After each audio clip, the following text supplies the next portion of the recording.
Devotion to Islam has enhanced his image as a leader with other Arabs. During our visit, an afternoon in the country included a visit to his beach house. The president does not move even here without a strong detachment of bodyguards. Again, the president did little. He shuddered a little when his children raced by in their latest acquisition.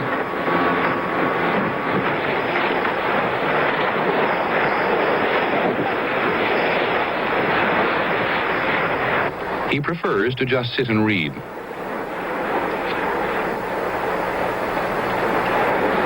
But sometimes his wife talks him into backgammon.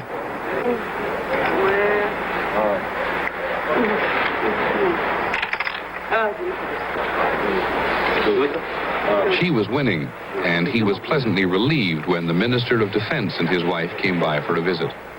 Sadat does not have time for many close friends. He and Ahmed Ismail have been friends since they were young officers and joined the revolution. Revolution came naturally to Sadat, but he was not in government when the officers solidified their power. I don't like the administration. I don't like it. It is something in my blood. I used to say to Nasser, I can help you, but I don't want to be a minister or something like that. I can help you from my stand in anywhere. Because Sadat was not publicly apparent as part of Nasser's inner circle, most people judged him to be of little influence. Nasser's presidency, however, was marked by constant power struggles. The villager knew how to survive.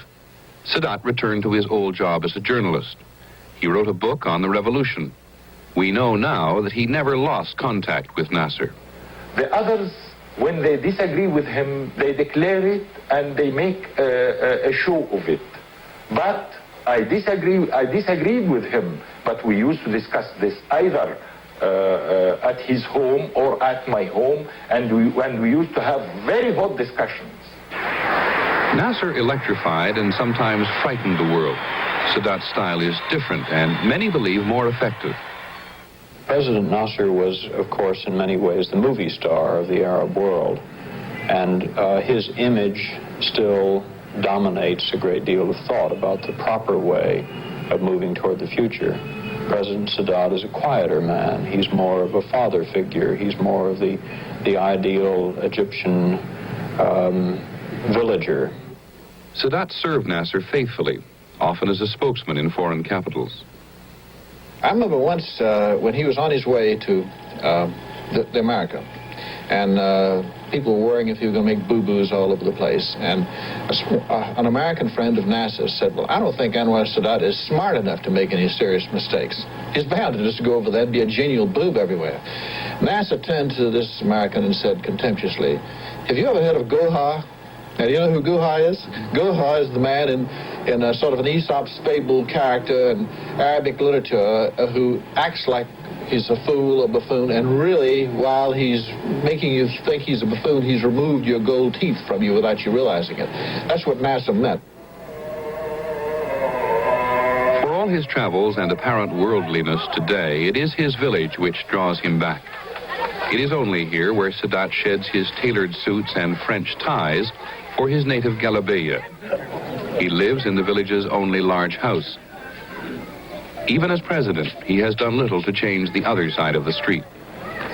It is much today as it has always been.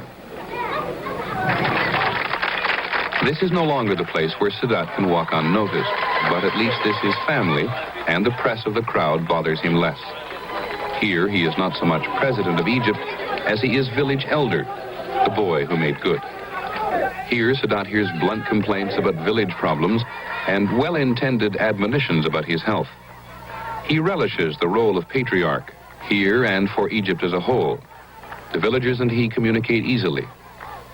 Sadat's an Alabama politician. If you want to understand Sadat, understand John Sparkman from Alabama, a man who is highly educated, highly intelligent, but who knows how to say ain't, so there's just a faint trace of quotes around it, so that if he's talking to someone who says ain't, they won't notice the quote, but someone who knows better, they will notice the quote. I'd say Anwar Sadat's that kind of a man. He aspires to be pretty much what he is.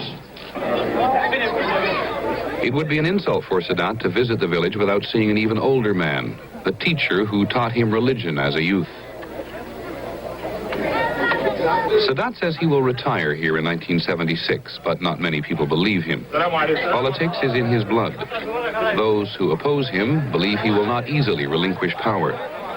Those who support him say he couldn't walk away from the problems of Egypt.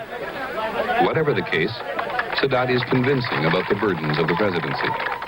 I have lost everything. I have lost my freedom. I have lost my life as an ordinary man that can walk whenever he feels like it, or stops working when he feels like it. I have lost all this. Sadat the villager, Sadat the passionate nationalist, came to power suddenly. Though perhaps only he felt it for certain, his emergence as an Arab leader of note began the day that Nasser died in 1970. You know, we thought at one time this man will never die. And because we were in such a mess, and we were humiliated, and we were injured, we have put all our burden on the shoulders of Nasser. It was a great shock for me, really a great shock. I couldn't continue at that day. Sadat as president faced many of the same problems which had existed at the time of the revolution. The British had long ago signed an agreement to leave Egypt, but there were still foreign troops on Egyptian soil. Since the June War of 1967, the Israelis had occupied virtually all of Sinai. Sadat knew he must deal with Israeli occupation, but first he moved to establish his credentials at home. After 18 years of relative obscurity, few Egyptians knew much about this man.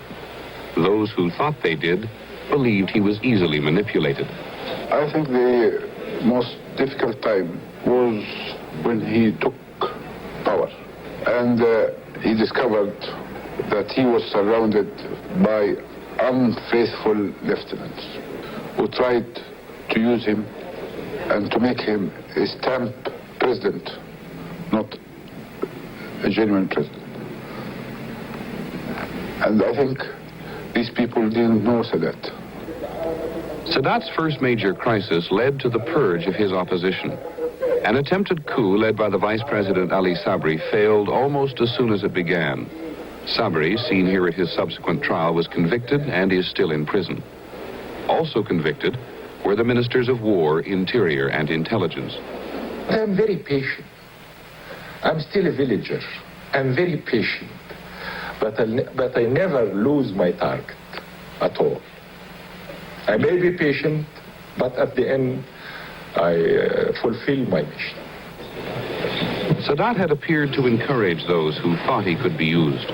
During his first speech, he said he could not shoulder the burdens alone, and that he would continue the course set by Nasser. The Egyptians loved their little political jokes, and one of favorite anecdote of mine was told shortly after Nasser's death and Sadat's succession, which is of President Sadat going out in the presidential car for a drive with the same chauffeur who had served President Nasser. And they come to a crossroads, and the car stops. The chauffeur doesn't know which way to go, and he turns for guidance to President Sadat. Which way? And Sadat thinks for a few minutes and says, well, which way did President Nasser go? Oh, he always went left. Very well then, signal left and turn right. Having established himself firmly at home, Sadat faltered on the issue of Israeli occupation. I think probably as a political leader, the most critical moment came in 1972, which he had designated as the year of decision, and he failed to produce a decision. At that time, the students were bitterly against him, complaining. There were jokes about him all over the Middle East. People were laughing at him, ridiculing him. The economy was going badly, and there was no hope, no prospect of improvement. And worst of all, Sadat's diplomatic initiatives had failed completely. He felt he wasn't getting any support from the United States for an Israeli withdrawal from Sinai. He was absolutely facing a dead end. It was not my fault that I couldn't achieve this. I have agreed with the Soviet Union leaders about certain amounts of arms that would reach me before the end of the year. So,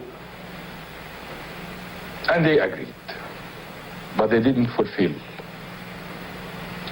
I lost a lot of my popularity, but still, the man of the street, I felt, as I told you, I feel it always,